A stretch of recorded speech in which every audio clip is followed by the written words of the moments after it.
Welcome everybody to the Heart Coherence Collaborative. Today we're really excited to have one of my role models on, who does a lot in regards to teaching about relationships. And since this is the Summer of Love Heart Coherence Challenge, one of the biggest components I find to loving is truly understanding your partner. And one of the things that I've really struggled with, that I'm going to ask John for a lot of help with today, is understanding the cycles that women go through and the different things that they need during those times. I feel that this will do a big service to a lot of my friends and everyone out there. So I listened to your book, your new book, Men Are From Mars and Beyond, and it was mind-blowing. And so I'm just excited to sit back and listen to you explain this wisdom that truly everyone should know. Yeah, it's the basics. Women have changed, and we change along with them.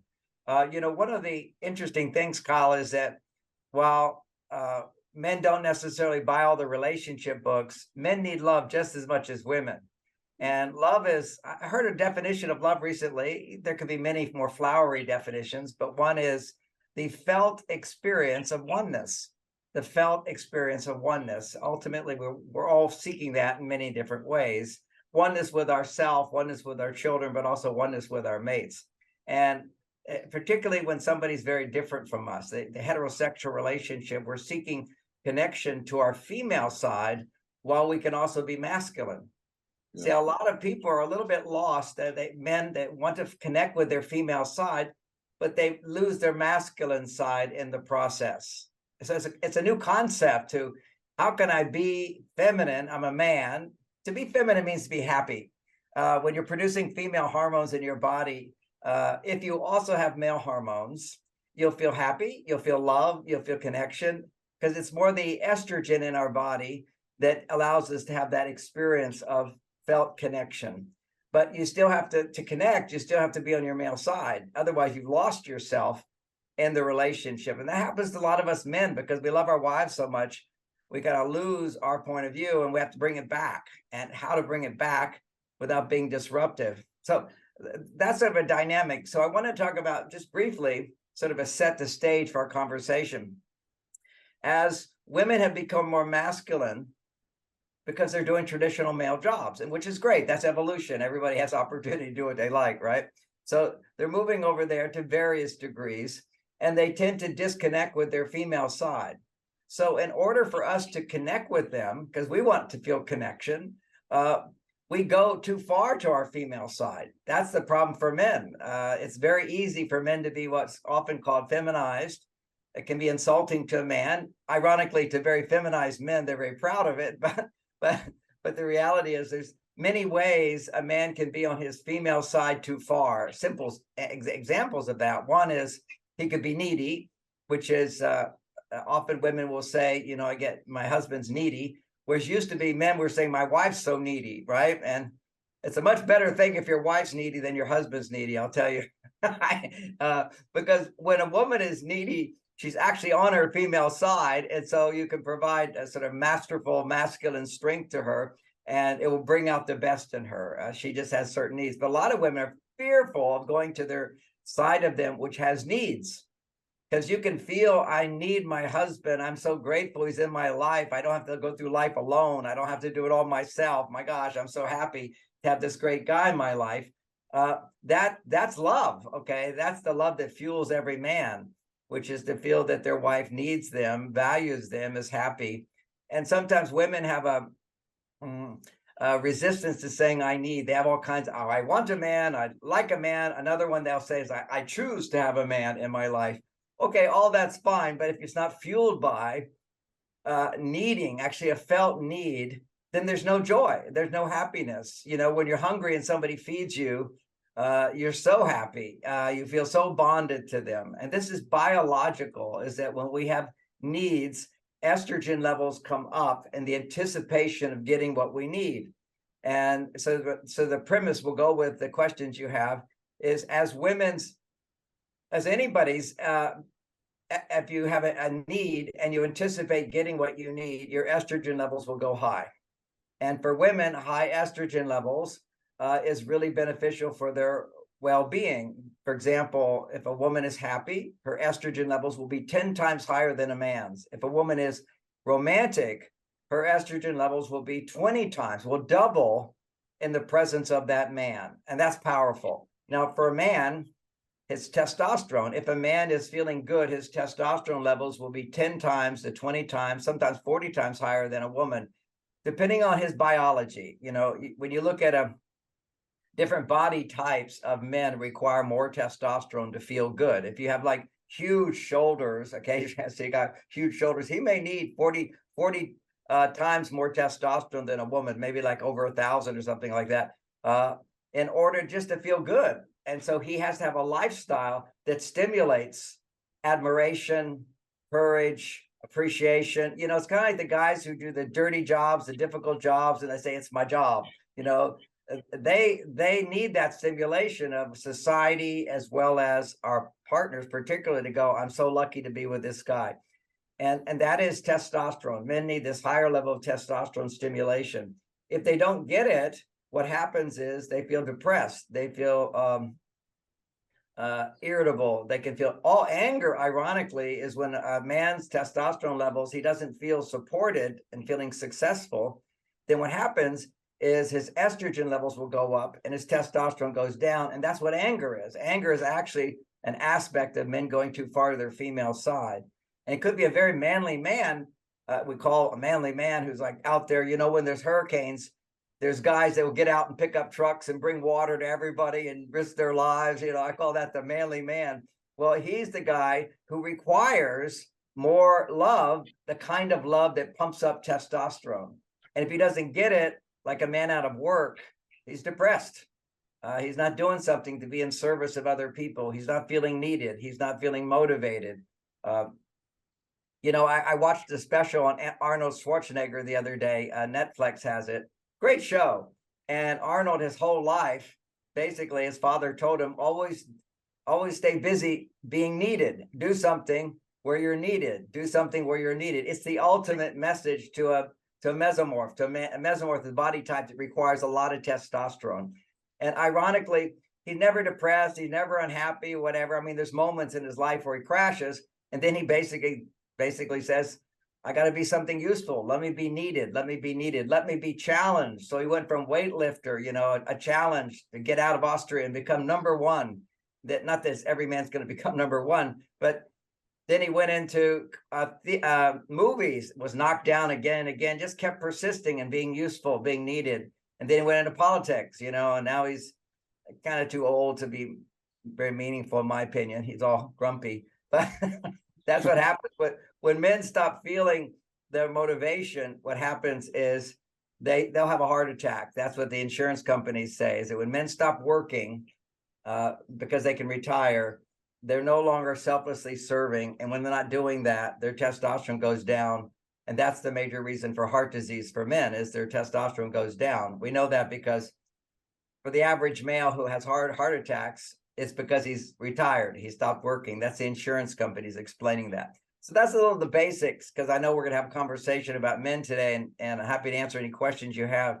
But do it from the context that men and women are highly different. And there's a whole key to understanding them, which you started out with. How can we understand? We need to know the basics of our biology that validates the reality that we're very, very different. And what's good for her is not necessarily good for me. And what's good for me is not necessarily good for her. And expressions of well, basically primary needs, you know, what's most important to men, what's most important to women, it can be very, very different at different times.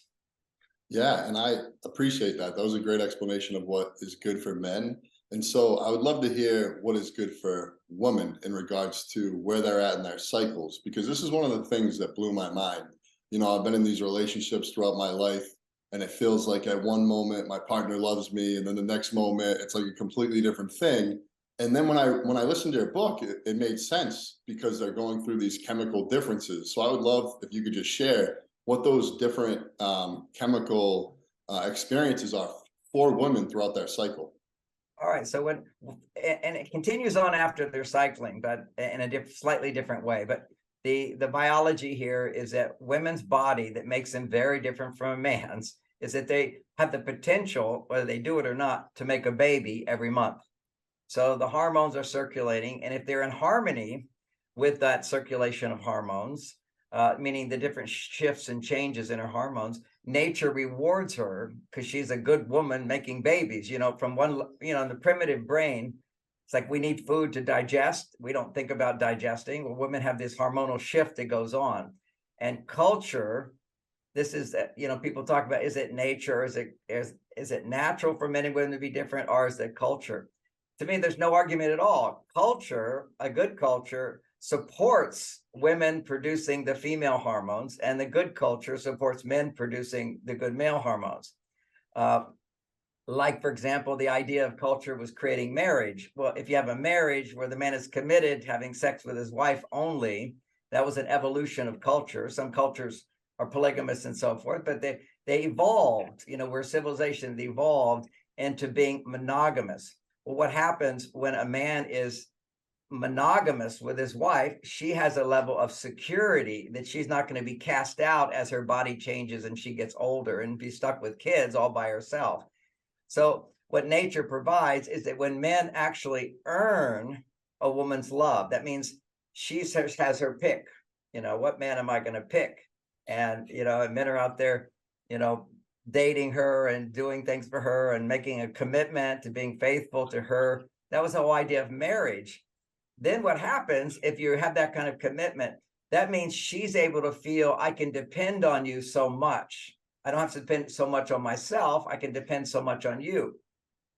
That feeling of I can depend on you raises her estrogen. That's the major difference between the estrogen hormone and the testosterone hormone, is feeling when I can depend on someone for someone significance, estrogen goes up. Now, when women don't have enough estrogen because they need more than men, you could be addicted to food, for example. She's too dependent on food to feel good, as opposed to depending upon a relationship to feel good.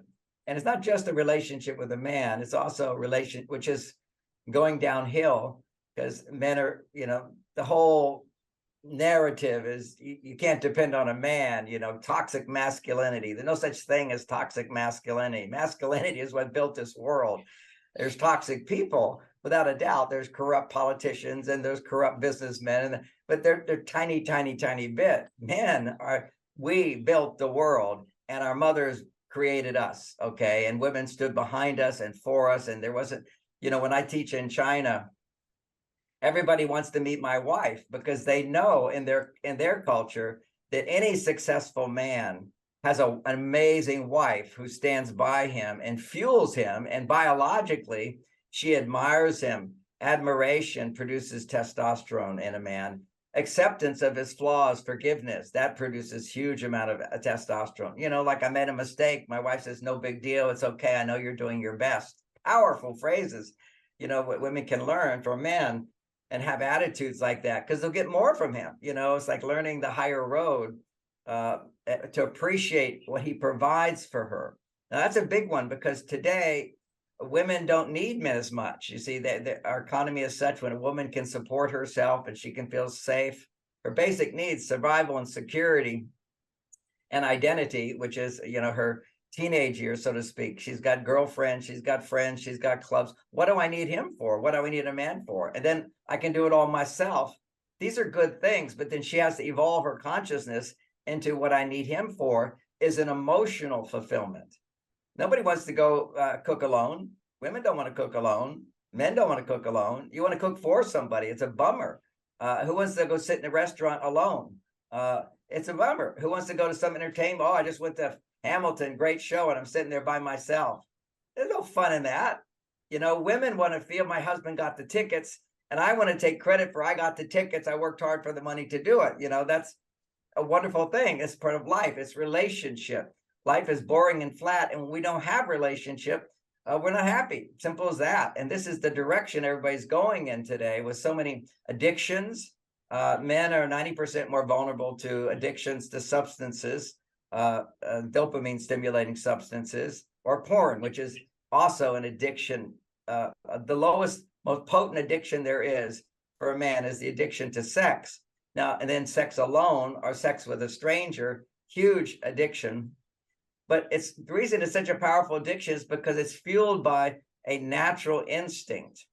The natural instinct in men is to procreate. Okay, we're supposed to be hunting down women all the time to convince one to have sex with us, who actually is in love with us.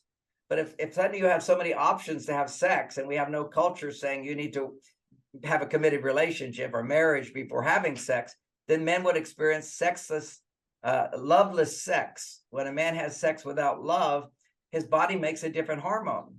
The hormone his body makes is go out there and have more sex, because it means biologically that I'm having sex with somebody who doesn't love me. So, that's not the right mate for me. Well, the way you get a woman to love you is that, you date her, you woo her, you do things for her. There's certain emotional needs that women have that will raise their estrogen. When you treat a woman to dinner, her estrogen levels go up. It's as simple as that. When you provide something meaningful to her, estrogen goes up. So nature set it up so that you get, if you didn't do enough to win a woman's love, it says get out there and have sex again. So there's this strong sex drive in men. Then what happens if you find a woman actually truly loves you because you earned her love? Another hormone gets produced after sex. It's called prolactin. Prolactin grows over time in a monogamous relationship so that you're not able to have sex with other women. You're not interested in having sex with other women. Now that would be more in a natural setting where women are, have online, you can go online, free porn sex, 64,000 women all pretending to be orgasmic in your presence, then suddenly you're like the king of the universe. As suddenly you're drawn into that. But marriage is the idea that a loving relationship, good communication, when a woman falls in love with a man and stays in love with a man, it keeps producing this hormone prolactin that frees him from the sex addiction, so he can be monogamous. And a lot of times guys will say to me, oh, I don't want to be in a committed relationship, there's no freedom. I said, no, you've never experienced real freedom. Freedom is when you don't have to hunt for a woman anymore. You have the best at home, and you have this amazing sex at home, because we need sex. There's a lot of puritanical thoughts where, it's like you can't say men want sex. Of course we want sex. What is romance without sex? But the reason for this is that women cannot feel their desire for sex until their estrogen levels go really, really high. Unless they have father issues. Okay, when their father is absent, a pattern that women will tend having is being turned on sexually to men they don't know. Just like men easily get turned on to women you don't know if you're not in a committed relationship, and that's normal. See, that's healthy for men to get turned on to females, but it's not healthy for him to go have sex with them. You have to earn your way in to have sex with a woman who loves you. Then you can go sort of the next level up. Instead of being an immature male, you're a mature male. You take that energy, and once you share it with a woman who loves you, you now have a foundation for self-actualization, real meaningful activity in your life. You kind of go, well, when's my life going to hook in for a younger man? It takes time. It takes time for you to access the part of you that knows your mission, knows your purpose, has your gifts. They often say statistically, men don't reach their highest earning potential until 50 years old. 50 years old to 57 years old is the average time where men really kick in. For me, it was a little earlier. It was around 42. I'm struggling a long time, 42. And then, 42 happens, and suddenly I got this book that's a bestseller. But the whole time I worked hard, working hard to promote and everything. But I had a wife by my side, who was cheering me on, appreciating me. And that's so important for a man to believe in himself, is that the person who sees you naked also believes in you. It's one thing to put on clothes and have a fancy car or whatever. People go, oh, look at you. But maybe you don't feel that because you need somebody who actually knows who you are, who's seen your successes, who's also seen your failures and thinks you're amazing. That's the goal we want. Now, I know your question is for us guys to come back to understanding our women's cycle. So here's how it works. Women have their period. They're not capable of giving us love at that time. Well, we need just don't expect much at that time, but create a nest for her. You sort of create a safe place where you're making no demands on her at all. And basically if she's gotten her other needs met and there's this cycle. So the cycle is she has her period, she has her other needs met, it won't be a difficult time for her. If she doesn't get her other needs met, then suddenly it's a very difficult time for her. So she has a lot of period problems, but she shouldn't be expected to be the normal person who upholds you and thinks you're amazing at that time. So the period happens 3 or 4 days. It could be 5, it could be 2. Those needs that she needs met during those time, is that security and Safety and security. safety and Safety and security? security. Okay. That's the Yep. main thing. Okay. And she may be temporarily totally irrational if she hasn't met her other needs during the month. So it all kind of builds up. Okay. So it starts out as a cycle with all her hormones are low at that time. Her body's detoxing, basically. Some people believe that, the detox she experiences at that time is why women tend to live longer than men, is that they have that period time to detox. I don't know if that's true, but a lot of health people say that. So now the next thing that goes up is there's a surge in both her female and male hormones for about 4 to 5 days after her period. Usually after her period, that's a good time in relationships. She's more independent, so she's not going to be thinking, he's not doing this, he's not doing this, he's not doing this. This is an easy time to a certain extent. And remember, there's exceptions to everything, but this is the general rule if you measure the hormones. Her testosterone's going up. She kind of has a picture of how she wants her life to look. She feels more independent. What are my goals? And also one of those goals, of course, will be relationship. I want my relationship to look, but she'll tend to be more optimistic for about 4 to 5 days, maybe even 6. Now, what's happening biologically, her testosterone is going up to a good level. Women do have a lot of testosterone. It's just that men need more. So her testosterone is going up, her estrogen's going up. She's feeling more balanced. Then for the next 5 days, now we're towards ovulation. And ovulation is when her body can make a baby, theoretically. Her estrogen level needs to double in order to fully ovulate. So the body will, as long as there's not danger or high stress levels or whatever in her life, naturally her estrogen levels will start to rise. But for those estrogen levels to start to rise, her brain has to look at, okay, do I have help? Do I have support? Because you don't want to get pregnant when you're alone. It's just a natural biological thing. So research shows that women's estrogen levels, the hormone of dependence, the hormone of saying, I need help, the hormone that says, I don't like being alone, I need help, that hormone starts to increase. So she starts becoming more aware of what she needs in a relationship with you. Let's suppose she's married and she's in a relationship. Suddenly she's going to be, her body's going to want to anticipate getting what she needs. So if her husband doesn't know what she needs, then she's going to be rather upset. I can't get what I need from this man. So this is what women will come into therapy if it's during that time. They have a lot to talk about. He doesn't do this and he doesn't do that, and I'm not feeling this. And she's going to be able to either look at what she has, or she's going to be able to look at what she doesn't have. That's going to be magnified. So after about 4 or 5 days after her period, now this is when her estrogen levels need to soar to where she's going to ovulate. Where if you hit around that time, sex is the best. Okay, just her biology is primed for that. Research shows that a few days before ovulation, women are more more attracted to masculinity. Okay, they're more attracted to their partner at that time.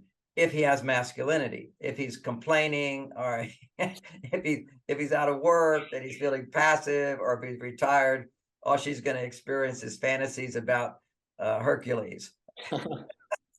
They'll read these, they have to look at these romantic novels, okay, that women read. It's it's a guy who's always unattainable, always unavailable, but the woman through some means is able to change him and get what she needs. Okay, through her love she can transform him, which is actually a reality. Women's love will transform a man. Women literally turn on a man. Your penis goes from this big to that big. Literally, they have that power to do it. And this is what women have to realize. This is how you bring out the best in a man. That is the energies that occur when a man has an erection in your presence. Those energies are the energies of increasing testosterone in your presence. It makes him more loving, it makes him more attentive, it makes him more interested, it makes him more motivated. It's all about raising his testosterone up, you know, 4 times what it normally is, okay, or doubling it. This is what a woman can do if she is, first of all, biologically, she has to experience higher estrogen levels and also feel uh, he's raising those estrogen levels for me. See, there's a dynamic of she is turning me on and he is helping her rise up in estrogen, which then turns him on. If some other man is turning my wife on, it's well, theoretically, it should be me who turns her on. A little twist here is though, couples who I mean, sex is a really bizarre thing, but there is a place in men where if your wife is interested in somebody else, if you're not angry, your testosterone will go higher. Wow. It's proven, if a man hears about his wife having an affair, if he doesn't get caught up in being angry, he'll get caught up in being competitive. Right. And competitive, his testosterone will shoot up, his sperm count goes up if she's having an affair. Either unconsciously, just we instant, it's the competitive nature of a confident man. I can do better. As a fun thing, as one guy to another, I was doing this online question and answer session called Clubhouse. Clubhouse was very big during the pandemic. It was all these people would come on and ask questions of well-known authors and famous people. So anyway, so I did Clubhouse the other day, and they said that the guy who was sponsoring it, he had the record of 10 hours. So I did 13 and a half hours of question and answers. Why? Well, first, I love helping the world, but I can do it 1 hour at a time, right? Mm. But competitive, just raise my testosterone, didn't get tired at all, just kept going. This is the dynamic of masculinity. We like to be competitive in some place where we're good, not in every place. I don't play games because I can lose, but things I'm good at, I'm very competitive at. Okay, so coming back to women, around 5 days after her period, if you know when her period is, plan a date. Mhm. If you plan a date at that time, that gives her a week to anticipate being number one in your life. I mean, we're number one in our life. Our kids are number one in our life. My dog, I have to feed her sometimes. All these things are number one. Work, of course, is number one in my life, but she's got to feel most number one. She's the queen. She's most special. And anything you can do as a man to give little messages of that. Okay. Like for me, it's just to say, regardless of the timing of the month, 4 hugs a day. See, when you approach a woman, you're not waiting for her to hug you. That's you being feminine. You're going after her to give her the hug. And ironically, you kind of go, well, are hugs masculine? See, doing something that you know is going to provide a meaningful difference in her life. That's what masculinity is. Okay. So you take action to fulfill the needs of another. So once you understand that a woman needs more hormones, okay, what she needs is more oxytocin. Now, a lot of men are familiar with that term, oxytocin. It's become known last 20 years, is that when a woman experiences, or a man experiences non-sexual touch, oxytocin levels will go up.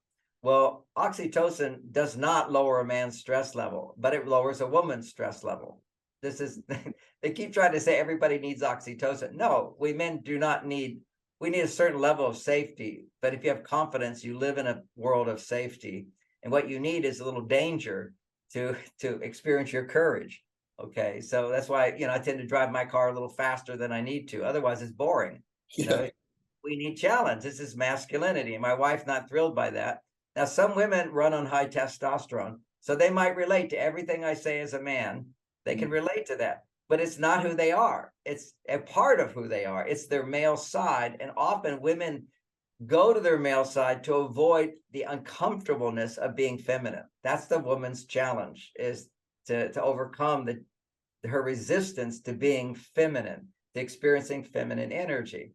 Does that mean she can't have a challenging job? No, it means that she also has to do the work. The work for a woman is to be able to feel relationship where I can depend on something meaningful for myself. That's hard work.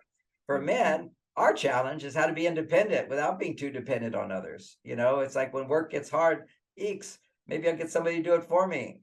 It's easy. If my work is not satisfying for me, then I'll come home and I'll get drunk, or I'll take drugs, or I'll go do porn, rather than figure out how to be happy on my independence side and then bring the result of that to my intimate side. So for us, it's a process of feeling good without depending on women.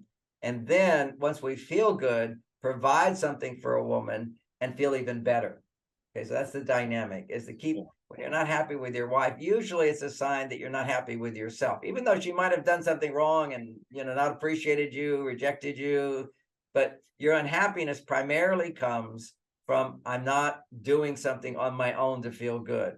So at the times where I would get upset with my wife, I now understand this. I'm feeling angry, annoyed, unappreciated, judged, disapproved of. You live with a woman, all that's going to happen. Okay, it's the challenge of, it's like, if you want to build your muscles, you got to go to the gym and challenge them. Muscles is masculine energy, testosterone. If you want to challenge your masculinity, it's your sense of self, that I'm detached. I'm not dependent on what other people think in order for me to feel good about myself. Like when I was watching that movie of Arnold, he's into his body. Look at me, I'm the best. Okay, and you can say whatever you want about me. I'll have my down moments, of course. He shares those, and it's beautiful. He does that, but he bounces back by doing something useful. And so because being detached, detached is, you can't bother me, you can't upset me, and it doesn't necessarily mean indifference.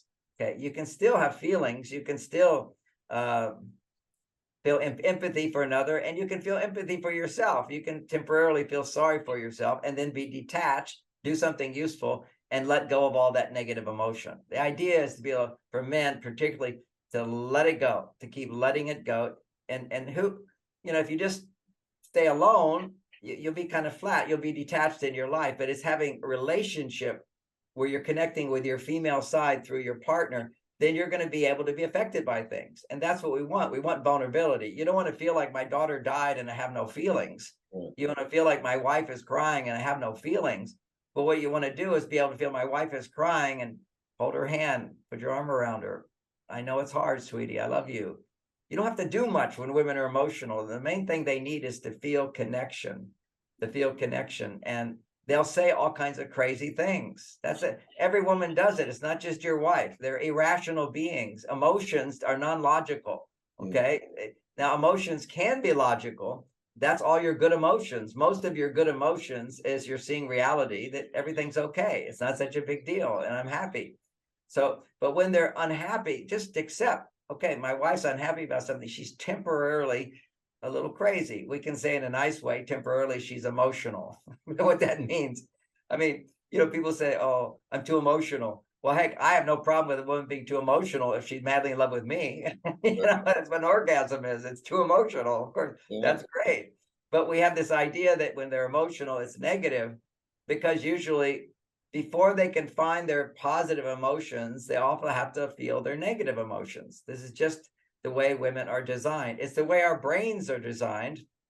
If you look at our prefrontal cortex, when we're trying to regain control from the limbic system, the emotional part of the brain, which is reactive, she's upset, well, then I'm upset. Simple as that. That's what intimacy is I'm going to feel what you feel. So if you're angry, then I start getting angry. If you're mistrusting of me, then I'll get angry back because I'm not getting what I need. See, there's a reactivity that's so common. Once you start having sex with your partner, then you're becoming one. You're having that felt experience of oneness physically. So now you're open to becoming reactive. With my wife in the beginning, I'm always so wonderful. And then she says, you're not the same. Now you get upset about things. I said, honey, I only get upset about things because I love you more. So I'm more open to you. Yeah. But that just because I get upset doesn't mean I'm going to stay that way. And my commitment to you is when I'm upset, I'm going to stop talking and take some time to become not upset. And that's what I do. And then I come back. If we're in an argument, I'll just say, look, I need to think about this. I'll talk to you tomorrow at 12. We'll have lunch. It's an Arnold phrase. I'll be back. I'm going to go, but I'll be back. It's women freak out when men start to pull away in a conversation, but instinctively, a lot of men listening will have that tendency. Your wife talking, we just don't do it gracefully. We say something like, I'm tired of this shit, I'm out of here. That's a non-graceful exit that doesn't do a lot for the relationship, but it's better than beating her up, right? Because we're starting to, the more upset you get, the less you're in your prefrontal cortex, the more you go into the instinctive brain, which is in fight or flight, and it fights. Okay, so the better thing than fighting is to learn to have temporary flight, get out of that situation. Otherwise, you're going to fight. If and fighting is stupid. The idea of Yeah. if it's a giant, you don't want to fight them, you want to run. If they're not a giant and you think you can beat them, then you stand there and fight. But this is foolish with somebody you love. Okay, you don't want to fight with somebody you love. What you want to do is take a temporary time out. It's not like completely giving up. Completely giving up is what causes divorce. When you, I'm not saying people can't get divorced for good reasons. Okay, you can pick the wrong person. It could be the circumstances, situations just don't allow the support the marriage. But so many times men want a divorce, and they'll go over it and they'll stay and they'll want a divorce, and they go over and say the thing is, the main thing, that mistake they make is then we should just get divorced. Okay, now sometimes women do this, but see, it's a logical conclusion that we're together to make each other happy. So if I can't make you happy, then we should just get a divorce. Okay. And it's a natural reaction. I call that, I must have had that many, many times in my marriage until we figured this thing out. Okay. It's just normal. It's a logical thing. Hey, if this job doesn't make any money, let's give up. It's stupid to stay together. But if we can realize how I contribute to the problem, then it's much easier because I can then change my behavior and then get a different part. My partner becomes a different person. And this is to understand for women, they get to that level of ovulation, coming back to the cycle. It's at that time where turbulence happens in relationships the most. That's where she's feeling, I need more than I'm getting, because she's not getting what she needs to bump up the estrogen. Now, how to bump up the estrogen? A big diamond ring just creates a surge of estrogen. That's it. I made a huge amount of money. Well, that's a surge of estrogen. It doesn't last long. I give her 50 roses. That's a surge of estrogen. I give her 1 rose. That's the same surge of estrogen. Nice. This is important information for men to know. Yeah. The things I suggest don't seem meaningful at all because men don't understand women's estrogen levels. Estrogen, it's if you put it into words, every act of love creates a surge of estrogen. And we can think of it in terms of scoring points, because while women never admit that they're scoring points until they really are unhappy. But what I mean by scoring points is they'll come to me and saying they want to end a relationship. And what they'll say is, I give and I give and I give and I give and I don't get back. So what they're saying is, I've scored 30 points and he gives me nothing. Okay. So it's a scoring. Resentment is all just an expression of scoring. I did this and this and this, and you didn't do that. So is it backwards if a guy thinks that he's doing one big, huge thing in his mind? He's like, I should be getting 1,000 points. That's the point. Exactly.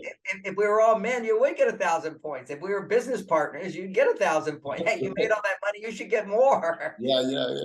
That's how we think. And so there's so many men who started making more money and they became a better husband and whatever, a better house, more insurance, the kids got this, and then the wife's unhappy. It's like, what is she, crazy? She's got what everybody in the neighborhood would love to have what she's got. She's nuts. And then of course, she's nuts. When you say a woman's nuts, does she feel understood? Does she feel validated? Does she feel lovable? So this is a context to be understanding of women. And you said in the beginning, we need understanding. Well, what does it mean to understand someone's point of view? It's to stand under them, support that point of view, find a way to stand under her, which means don't judge her. Judge her is being one up from her. You're crazy. I'm the reasonable one. You're the negative one. I'm the positive one. Look at all I do for you. How can you think you know what you're talking about? Do you make the big bucks? All these kind of things it's a natural thing to be one up, and there's a positive way to be one up. Like, look what I can do. Is my wife feels, gee, I'd be unhappy without you. I need you. You're amazing. She's really being vulnerable in that point. And what a man will do, what women don't understand, is when a man is vulnerable, men want to lift you up. It's the whole idea of the wedding day. He picks you up and carries you through the door. He kneels before you and then he picks you up. This is the dynamic of when a man kneels before a woman, which is prioritizing her, she will basically want to be picked up by you. She'll be vulnerable. Okay. She'll love you so much more. But how do you pick her up, and how do you kneel before her? You don't have to give up yourself. What you have to do is little things that raise estrogen. So it's 4 hugs a day.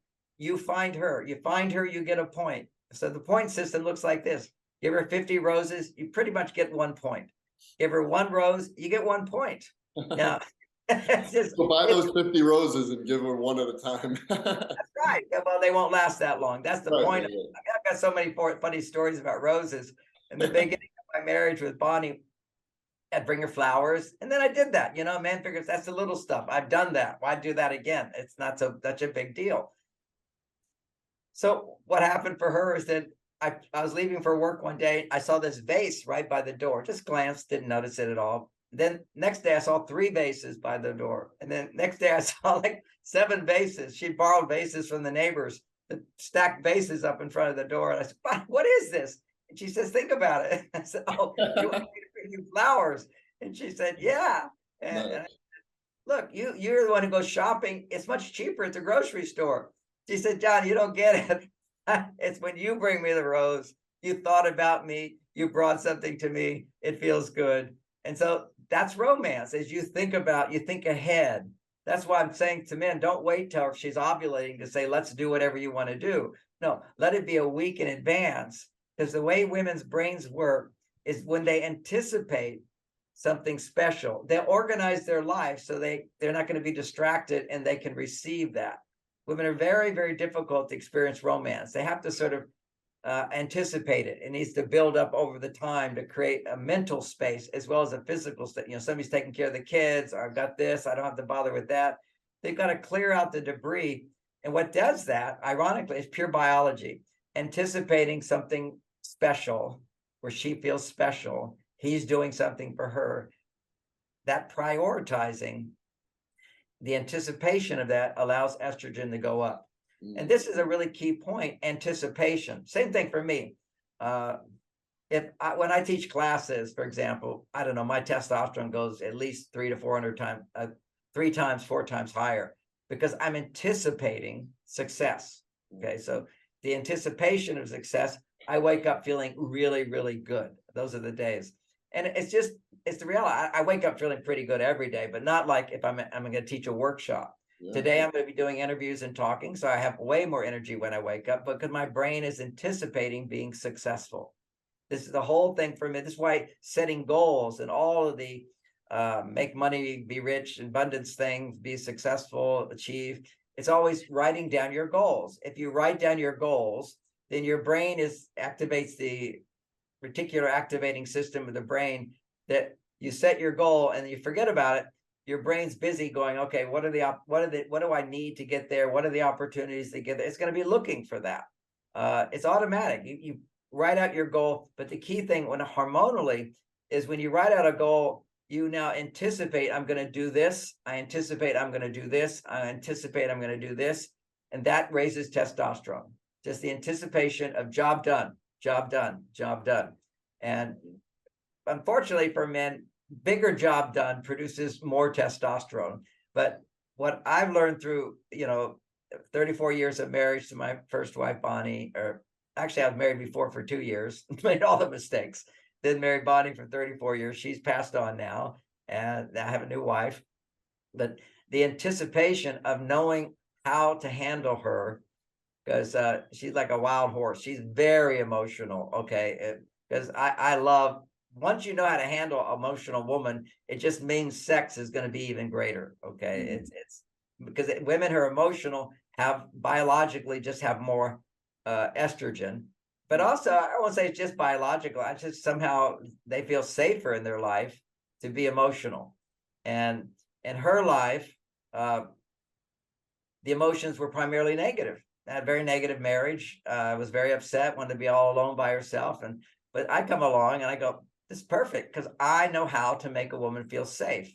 It's kind of like if a company, that's my dog back there. If a company has a big problem, right, and nobody can solve it, and you have the answer, you feel really good.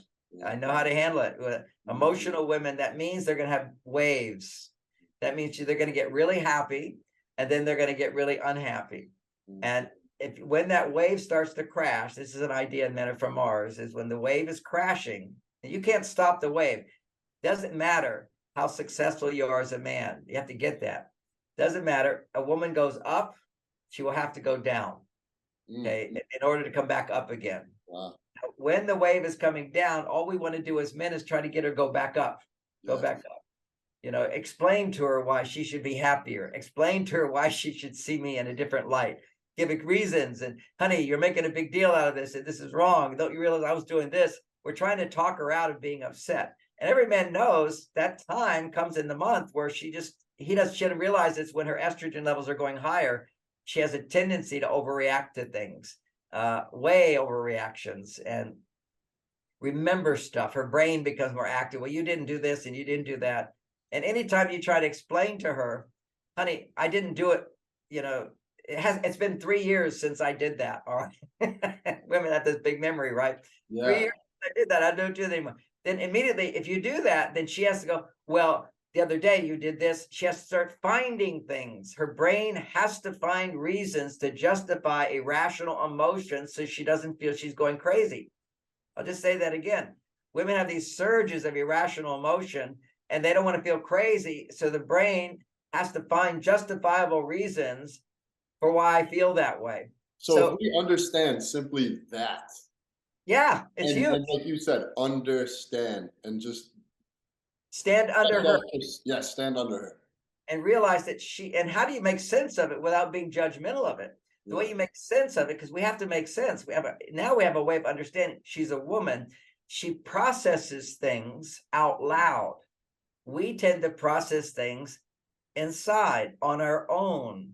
You know, it's like something bothers me. Well, I'll think about it later. You know, we'll go do something or kind of mull it over until we come back to a more positive place. Yeah. They need to verbalize it out loud. Why do they need to verbalize it out loud? It turns out that when a woman can talk about unhappy feelings, anger, frustrations, disappointments, irrational fears, whatever, when she can talk about it, what happens is her estrogen level goes up.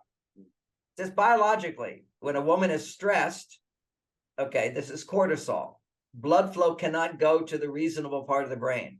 Okay, so I can't be reasonable if I'm in a cortisol state. I will go into automatic reactivity that I absorbed from my parents at 7 years old. Okay, so this is how we're programmed. We are programmed to react the way our parents did and also react instinctively the way our grandparents did and other generations. We have a genetic transference of trauma from previous generations. That's been proven in animals, so we assume it's true in humans. A little bird that's traumatized by a man with a brown hat, she grows up always afraid of a man with a brown hat. Then she has a baby. The baby grows up, no traumatizing brown hat, but a man with a brown hat comes up, she will have a trauma reaction. And her child will have a trauma reaction. For 7 generations, the man with the brown hat does no trauma, but just gives them food, and they always have a reaction. So we have trauma reactions, genetic trauma reactions. The American Indians talked about it 7 generations. It's also that way with birds, they've done in studies. So we can pretty much believe that's what's going on. So we have our heritage. We also have our parents' stuff, which they expressed or didn't express. It's all inside of us, and it's programmed into the limbic system of the brain. We have the ability to transcend that, to go beyond that, to choose a different reaction if we're in the prefrontal cortex of the brain. Wow. Like I can feel like, you know, I really want to yell at my partner. Okay, I want to slam my hand down on the table. If I have enough blood flow in the prefrontal cortex of my brain, I can say, well, that's probably not a good idea. You know, when you're violent, it scares the hell out of women, then they can't be turned on to you. So do I want sex or do I want to slam my hand on the table? Well, I would love to end with this because I know you got to go here in a minute, and you just mentioned it. Do I want sex? And it's like your book has helped me have the best sex, and it's actually backwards to what I always thought was making good sex. But I just want you to explain a little bit on how getting these points, because I want men to be motivated to actually incorporate this stuff. How to getting these points you talked about lead to good sex. Okay, let's get real practical. A little too much theory there, but okay, here's practical. Every time I find my wife, I find her, I initiate the hug. That's a point. I give her the hug. That's a point. But hold on for 8 seconds. It's like there's no sexuality to it at all. that's going to raise it's at about 8 seconds, 7 to 8 seconds, oxytocin goes up. When oxytocin goes up, women feel safe. Then they begin to feel, oh, I can depend on you. See, if they don't feel safe with you, I can't depend on you. So it's the oxytocin is the precursor to estrogen going up. And it's really the estrogen going up that will lower their stress levels. Blood flow goes to the brain where they can see all the good of you. And also they can see the not good of you, but it's balanced. See, we don't have to be perfect. You can't be perfect. We want a wife who sees us, our imperfection, and thinks we're amazing and is grateful that we're in her life. So that's the 4 hugs a day.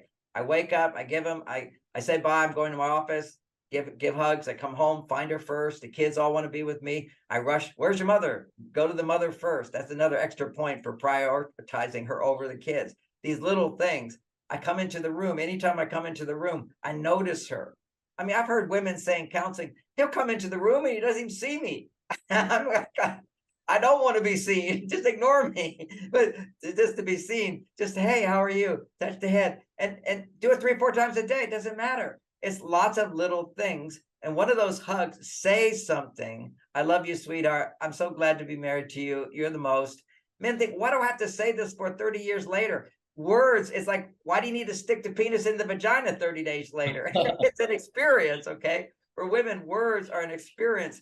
And our arguments can happen. To try to take your time out without saying negative, try to do it gracefully. Look, this is a little hard for me. I need to think about this and we'll talk tomorrow, and walk out of the room. And she might be upset with you. You don't love me. You don't care about me. I just need to think about this. Don't say, yes, I do love you, because then that's an argument. Don't say anything other than, I just need to think about this. I need time out and come back. It's that coming back that gives her the reassurance that, he really does love me. Because when you walk away from a conversation, she thinks on an emotional level, you're never coming back. Yes. Little things make a big difference.